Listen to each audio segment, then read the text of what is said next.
Dengue کی وبا نے پنجاب میں تباہی مچا دی ہے اور مریضوں کی تعداد میں روزانہ اضافے کے اگلے پچھلے سارے ریکارڈ توڑ دیے ہیں۔ پنجاب بھر میں ڈینگی سے متاثرہ مریضوں کی تعداد 5000 سے تجاوز کر گئی ہے۔ اس وقت پنجاب کے مختلف اسپتالوں میں 2300 سے زائد مریض زیر علاج ہیں اور اسپتالوں میں مریضوں کے لیے بستر کم پڑنا شروع ہو گئے ہیں۔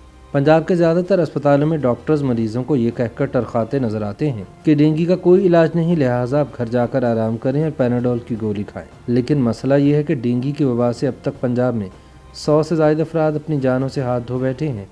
اس لیے ڈینگی کا شکار ہونے والے افراد موت کے خوف کا شکار بھی ہیں۔ ڈینگی سے سب سے زیادہ متاثرہ صوبہ پنجاب کے سیکرٹری صحت عمران سکندر بلوچ کے مطابق اس وقت ڈینگی کے سب سے زیادہ کیسز پنجاب کے دارالحکومت لاہور میں رپورٹ ہوئے، جہاں روزانہ کی بنیاد پر 100 سے زائد افراد اس وائرس کا شکار ہوتے ہیں۔ وفاقی دارالحکومت اسلام آباد کی ضلعی انتظامیہ کا کہنا ہے کہ کورونا اور ڈینگی کا بیک وقت سامنا ہے، لیکن دونوں بیماریوں کے پھیلاؤ میں کمی آ رہی ہے اور نظام صحت پر کوئی دباؤ نہیں۔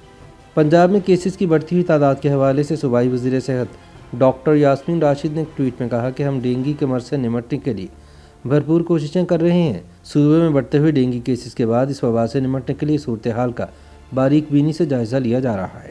ڈینگی کی صورتحال کے لیے راولپنڈی کے بےنظیر بھٹو اسپتال اور ہولی فیملی اسپتال میں خصوصی وارڈز تشکیل دیے گئے ہیں، جن میں 100 سے زائد بیڈز کی سہولت فراہم کی گئی ہے۔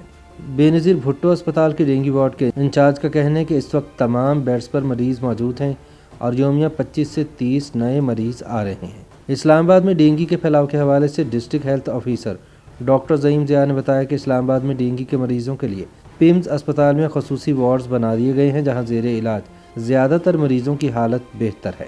ان کا کہنا تھا کہ اگر موسم کی شدت میں اضافہ ہوا تو ڈینگی کے مریضوں کی تعداد میں اضافہ ہو سکتا ہے۔ جڑواں شہروں میں ڈینگی مچھر کو مارنے کے لیے مختلف مقامات پر مچھر مار سپرے کیا جا رہا ہے، تاہم بیشتر علاقوں کے رہائشی گلہ کرتے ہیں کہ ان کے علاقے میں مچھر مار سپرے نہیں کیا گیا۔ طبی ماہرین کے مطابق ڈینگی وائرس خون کے سفید خلیات پر حملہ کرتا ہے اور انہیں آہستہ آہستہ ناکارہ کرنے لگتا ہے۔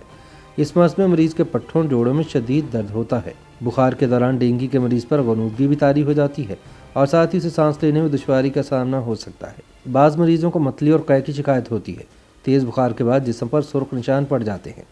ڈینگی کا مرض مچھر کے ذریعے مریض سے کسی بھی دوسرے شخص کو منتقل ہو سکتا ہے، اس لیے ضروری ہے کہ کمروں میں مچھر مار سپرے کیا جائے اور جسم پر مچھر کو دور رکھنے والا لوشن یا تیل لگایا جائے۔ YouTube پر گوگلی نیوز دیکھنے کے لیے youtube.com کی سرچ بار میں googly news T V type کریں۔ گوگلی نیوز کے پیج پر سرخ رنگ کے سبسکرپشن والے بٹن پر کلک کرنا نہ بھولیے۔ YouTube پیج پر اپلوڈ ہونے والی ویڈیوز سے باخبر رہنے کے لیے بیل آئیکن پر کلک کیجیے۔ آپ کو ہر نئی ویڈیو کے بارے میں نوٹیفیکیشن موصول ہو جائے گا۔